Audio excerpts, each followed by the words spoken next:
इस वीडियो में हम लोग स्टार्ट करने जा रहे हैं क्लास 10 ट्रिग्नोमेट्री ऑफ एक्सरसाइज 8.2 के लिए जो इंट्रोडक्शन पार्ट है वो स्टार्ट करने जा रहे हैं। ठीक है, तो एक्सरसाइज 8.2 में हमें करना क्या है कि जो वैल्यूज़ होती हैं ना डिग्रीज़ में, लाइक 0 डिग्री, 30 डिग्री, 45, 60, 90, 0 से 90 डिग्री की जो जितनी भी वैल्यूज़ हैं ना वो जो 6 ट्रिग्नोमेट्रिक रेशियोज़ हमने पढ़ रखा है उसमें वो वैल्यूज़ लर्न करनी है और उसके बेस पे ही वो एक्सरसाइज जो है हमारा कंप्लीट हो जाएगा। ठीक है, इसके अलावा उस इंट्रोडक्शन पार्ट में हमें ये भी पढ़ना है कि ज्योमेट्रिकली 45 डिग्री, 30 डिग्री और 60 डिग्री की वैल्यूज़ कैसे कैलकुलेट करते हैं, क्योंकि कई बार ये क्वेश्चन भी आ रखा है।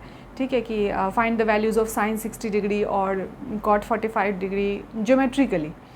तो इसको भी थोड़ा सा देख लेते हैं, तो स्टार्ट करते हैं। तो सबसे पहले मैं ना ज्योमेट्रिकली जो वैल्यू फाइंड आउट करते हैं ना उसके बारे में थोड़ा सा डिस्कस कर लेते हैं। लाइक जो 30 डिग्री की वैल्यू है या 45 की वैल्यू है उसके देखते हैं। मान लो कि 45 डिग्री की वैल्यू को हमें फाइंड आउट करना है साइन में, कॉस में, टैन में, सब के लिए। तो इसके लिए क्या करते हैं ना कि सबसे पहले एक राइट एंगल ट्रायंगल लेते हैं। तो हमने एक राइट एंगल ट्रायंगल लिया, ABC राइट एंगल ट्रायंगल, और BP ये 90 डिग्री है। और इस राइट एंगल ट्रायंगल में ना इसको आइसोसेलेस एज्यूम करेंगे, मतलब AB और BC की वैल्यू जो है वो इक्वल है। तो अगर AB और BC की वैल्यू इक्वल है तो एज्यूम कर लेते हैं कुछ लाइक ये 2A है तो ये वाली लेंथ भी 2A है। ठीक है, अब इन दोनों की मदद से हम AC को फाइंड आउट कर लेते हैं पाइथागोरस थ्योरम लगा के। ठीक है, सो यहाँ पे हम लोग निकालेंगे क्या, h² equal P² plus B²। तो यहाँ हमारा AC स्क्वायर फाइंड आउट करना है, तो ये हो गया 2A का स्क्वायर और फिर से 2A का स्क्वायर, ये बना हमारा 4A² प्लस 4A², ये हमारा हो गया 8A²। और AC की वैल्यू कितनी हो गई, √8A², दैट इज़ ये कितना होगा 2√2A। AC की वैल्यू इतनी मिली 2√2A। तो तीनों ही साइड हमें पता चल गया। अब देखो, जैसे हमें फाइंड आउट करना है एंगल A के लिए, और ये एंगल जो है वो 45 डिग्री है। तो क्यों है 45? क्योंकि एक एंगल जो B है वो तो 90 डिग्री है, हमने पहले ही कंसिडर किया हुआ है। साथ साथ में हमने इसको आइसोसेलेस ट्रायंगल कंसिडर किया हुआ था, मतलब अगर दो साइड इक्वल है तो दो एंगल भी तो इक्वल ही होगा। ठीक है, so angle A is equal to angle C and each one is 45 degree. ठीक है, अब हमें निकालना है, सपोज करो साइन 45 निकालना है, साइन 45 डिग्री। तो हमने क्या पढ़ा है, परपेंडिकुलर अपॉन में हाइपोटेनस। ठीक है, अब एंगल A के लिए परपेंडिकुलर कौन है, BC, तो यहाँ लिखेंगे BC, और हाइपोटेनस कौन है, AC। और BC की वैल्यू है क्या दे रखा है 2A, और AC क्या दे रखा है 2√2A। तो A से ये हो गया हमारे कैंसिल आउट, 2 भी हो गया कैंसिल आउट, रिजल्ट क्या आया 1/√2। सो साइन 45 डिग्री की जो वैल्यू होती है वो 1/√2 होती है। और अभी जो बुक में टेबल मिलेगा, और टेबल के बारे में भी हम लोग पढ़ेंगे, तो उसमें देखोगे कि साइन 45 डिग्री क्या है 1/√2। कॉस 45 के लिए भी देख लेते हैं, कॉस 45 क्या देता है, ये क्या होगा B/H, और B यहाँ पे क्या है कॉस 45, यहाँ पे इसको कंसिडर करें तो बेस हमारा ये हो गया, यानी AB अपॉन में AC, और यहाँ भी क्या होगा 2A अपॉन में 2√2A। यहाँ से भी सॉल्व करेंगे तो क्या यही निकल रहा है 1/√2। ठीक है, इसी तरीके से tan 45 अगर निकालना है तो क्या होता है P अपॉन में B, और यहाँ क्या लिखेंगे BC अपॉन में AB, और ये क्या होगा 2A अपॉन में 2A, ये कैंसिल आउट हो गया आगे हमारा 1। तो साइन कॉस टैन पता चल गया। अब साइन का रेसिप्रोकल क्या होगा, कॉसेक, तो कॉसेक 45 डिग्री अगेन √2, कॉस का रेसिप्रोकल सेक, तो दैट विल ऑल्सो भी √2, टैन 45 का रेसिप्रोकल कॉट 45 डिग्री, और वो भी 1 ही होगा। तो इसका रेसिप्रोकल से भी निकाल सकते हैं, या फिर डायरेक्टली कॉसेक जो है वो किसका रेसिप्रोकल है, साइन का, तो H अपॉन में P लिखेंगे, और यहाँ से वैल्यूज़ उठा के सेम ही आंसर आने वाला है। ठीक है, सो ये 45 डिग्री ज्योमेट्रिकली अगर दिया जाए एग्जाम में कि geometrically find the value of sine 45 या कॉस 45, टैन 45, तो इसको इस तरीके से बनाना है। ठीक है, सो 30 डिग्री और 60 डिग्री के लिए इसमें हम लोग एक इक्विलेटरल ट्रायंगल कंसिडर करेंगे। यहाँ पे ABC एक इक्विलेटरल ट्रायंगल है जिसमें साइड की लेंथ क्या दे रखी है 2A, 2A एंड 2A। तो यहाँ एक कंस्ट्रक्शन करना पड़ेगा क्योंकि यहाँ राइट एंगल तो कहीं दिख नहीं रहा है, तो A से इस A वर्टेक्स से एक परपेंडिकुलर लाइन यहाँ हम लोग ड्रॉ करेंगे। ठीक है, अब ये परपेंडिकुलर जो है वो इस BC का बाइसेक्टर भी हो गया, क्योंकि इक्विलेटरल ट्रायंगल में जो ये परपेंडिकुलर गिरती है तो वो साइड को बाइसेक्ट भी करती है। सो यहाँ पे मैंने इसका नाम दिया L। तो यहाँ कंस्ट्रक्शन वर्क लिखेंगे, यहाँ पे देखो consider triangle ABC as equilateral with side 2a each। ठीक है, कंस्ट्रक्शन में हमने क्या है क्या कि draw AL perpendicular to BC। ठीक है, जैसे हमने परपेंडिकुलर ड्रॉ कर लिया तो वो क्या हो गया, साथ साथ में उस लाइन BC को भी बाइसेक्ट कर रहा है। सो यहाँ पे क्या हो गया हमारा BL इक्वल LC। ठीक है, और इस वजह से ये वैल्यू कितनी हो गई A, 2A का हाफ क्या होता है A। सो ALC एक राइट ट्रायंगल है जिसमें L कितना है 90 डिग्री और C कितना है 60 डिग्री। तो 90 हो गया, ये 60 हो गया और ये कितना बन जाएगा 30 डिग्री, है ना, क्योंकि sum of all the angle is 180 degree. और वैसे भी इन दोनों ट्रायंगल्स को अगर हम लोग कॉन्ग्रुएंट कर देते तो वो ट्रायंगल कॉन्ग्रुएंट है आपस में। Triangle ALB is congruent to triangle ALC, है ना, कॉन्ग्रुएंट, क्योंकि साइड्स इक्वली है। ठीक है, ये इसके बराबर, ये इसके बराबर, और ये जो AL है दैट इज़ कॉमन, या फिर 90-90 को भी कंसिडर कर सकते हैं। तो ये दोनों ट्रायंगल हमारा आपस में कॉन्ग्रुएंट है। कॉन्ग्रुएंट है तो CPCT से आपको जो भी यूज़ करना है वो यूज़ कर सकते हो। अब यहाँ पे राइट एंगल ट्रायंगल देखते हैं।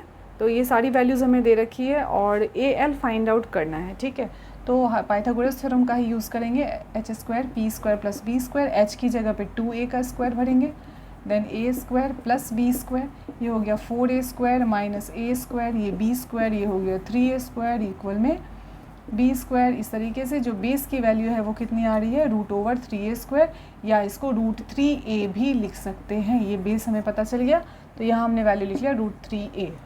ठीक है, तो ये फाइंड आउट करने के बाद अब sin 60 निकालना है। तो sin 60 यहाँ से लेंगे तो ये परपेंडिकुलर और ये हो गया हाइपोटेनस। सो इस डायग्राम को देखते हुए क्या लिखना है, AL अपॉन में AC। तो AL की वैल्यू कितनी है √3a और AC की वैल्यू कितनी है 2a, ये कैंसिल आउट होके क्या आ गया √3/2। तो sin 60 डिग्री √3/2। अगर sin 30 की निकालनी है तो sin 30 की निकालनी है तो फिर से यहाँ से निकालेंगे CL अपॉन में AC। अब CL की वैल्यू है A और AC है कितना 2a, तो ये कैंसिल आउट हो गया, क्या बन गया 1/2। तो sin 60 होता है √3/2 और sin 30 होता है 1/2। इसी तरीके से cos का भी निकाल सकते हैं। cos 60 का निकाल के देखेंगे तो क्या होता है, बेस अपॉन में हाइपोटेनस। तो बेस इसके लिए क्या है CL और हाइपोटेनस है इसका AC, यानी A अपॉन में 2a। तो ये देखो 1/2 आया इसका। cos 30 की अगर निकालेंगे तो क्या होगा, ये होगा बेस यानी AL अपॉन में AC, और AL की वैल्यू कितनी है √3a और AC की वैल्यू कितनी है 2a। तो ये भी कितना आया √3/2। तो इसको देखने से ये भी पता चल रहा होगा कि जो sin 60 की वैल्यू है वही cos 30 की वैल्यू है, जो sin 30 की वैल्यू है वही cos 60 की है। देख रहे हो, ये दोनों सेम है, ये दोनों बिल्कुल सेम आ रहे हैं। ठीक है, तो जब हम लोग ये टेबल पढ़ेंगे ना कि वो टेबल में जो वैल्यूज़ इतनी सारी दे रखी है वो याद करने में दिक्कत होगा, ऐसा कुछ नहीं है। बस फर्स्ट का जो है ना साइन का वैल्यू वो रिमेंबर रखना है, बाकी पूरी टेबल बड़े अच्छे से याद हो जाती है। ठीक है, अब sin 60 का कर लिया, cos का भी कर लिया, tan का भी बिल्कुल वैसे ही निकलेगा और इनके रेसिप्रोकल का भी बिल्कुल वैसे ही निकलेगा। ठीक है, तो फिर हम लोग टेबल देखते हैं कि उस टेबल में वैल्यूज़ कैसे फिल किया जाता है या लर्न कैसे करेंगे उसको देखते हैं। तो इस टेबल को देखते हैं, टेबल कैसे फिल करते हैं और कैसे लर्न करते हैं। सो यहाँ पे मैंने एंगल A, यहाँ पे सारे जो ट्रिग्नोमेट्रिक रेशियोज़ हैं 6 के 6 वो मैंने लिखा है। Angle A, sin A, cos A, tan A, cosec A, sec A, cot A। यहाँ एंगल A की जगह पे थीटा भी लिख सकते हैं, angle B, angle C, x, y, z कुछ भी लिख सकते हैं क्योंकि एंगल कुछ भी हो सकता है। ठीक है, तो यहाँ पे एंगल वर्ड भी लिख लोगे तो भी चलेगा। इसके साथ यहाँ पे जो हॉरिजॉन्टल लाइन दे रखी है उसमें एंगल्स लिखना है 0, 30, 45, 60, 90, इंक्रीजिंग ऑर्डर में इसको फिल कर लेना है। ठीक है, अब सिर्फ साइन क्या याद रखना है कि 0 में 0 भरते हैं, साइन 0 डिग्री, अगर A की जगह पे 0 को फिल करेंगे तो वो क्या देगा 0 आंसर। अगर A की जगह पे 30 डिग्री आ गया तो साइन 30 डिग्री, और अभी निकाल के दिखाया था मैंने साइन 30 की वैल्यू कितनी होती है 1/2। Sine 45 degree 1/√2, sine 60 degree √3/2 and sine 90 degree 1। तो ये याद रखना है कि 0 में 0 फिल करते हैं साइन के लिए और 90 में 1 फिल करते हैं। बाकी यहाँ पे 1/2, 1/√2, √3/2 मिलता जुलता सा टर्म है, आपको याद करने में कोई दिक्कत नहीं होगी। बीच का ही याद करना है, 0 से 1 यहाँ फिल करना है। बीच के 3 टर्म हाफ, 1/√2 और √3/2 याद रखना। अब ये पूरा का पूरा टेबल फिल हो जाएगा। देखो कॉस में क्या होगा ना, ये जो 90 है ये यहाँ पे घूम के आएगा, ये जो 60 है ये यहाँ चला आएगा, 45 एज इट इज़, 30 यहाँ चला आएगा और 0 वहाँ चला जाएगा, ठीक है। तो सो ये हो गया 1, ये हो गया √3/2, ये 1/√2 एज इट इज़, यहाँ 1/2 और ये हो गया 0, ठीक है। अब tan में चलते हैं। तो tan में हमने क्या पढ़ रखा है tan के लिए कि tan होता है किसके बराबर, sin A अपॉन में cos A, ये पढ़ा हुआ है। tan A means sin A upon में cos में, sin को cos से डिवाइड करो, तो ये ऑलरेडी sin अपॉन cos के फॉर्मेट में है। 0/1, आंसर क्या होगा 0।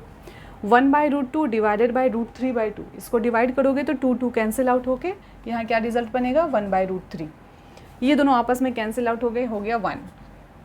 इस दोनों को डिवाइड करेंगे आपस में तो 2 हो गया कैंसिल आउट और यहाँ आ गया √3। 1/0, अगर 1 को 0 से डिवाइड करते हैं तो ये नॉट डिफाइन होता है, ठीक है। तो यहाँ पे क्या लिखेंगे, not define. Then cosec A किसका रेसिप्रोकल है, साइन का। तो साइन का रेसिप्रोकल है, इट मीन्स 0/1 का रेसिप्रोकल करोगे तो क्या मिलेगा 1/0, और 1/0 अगेन क्या है ये नॉट डिफाइन। 1/2 का रेसिप्रोकल 2, इसका रेसिप्रोकल √2, इसका रेसिप्रोकल 2 अपॉन में √3 और 1 का रेसिप्रोकल 1।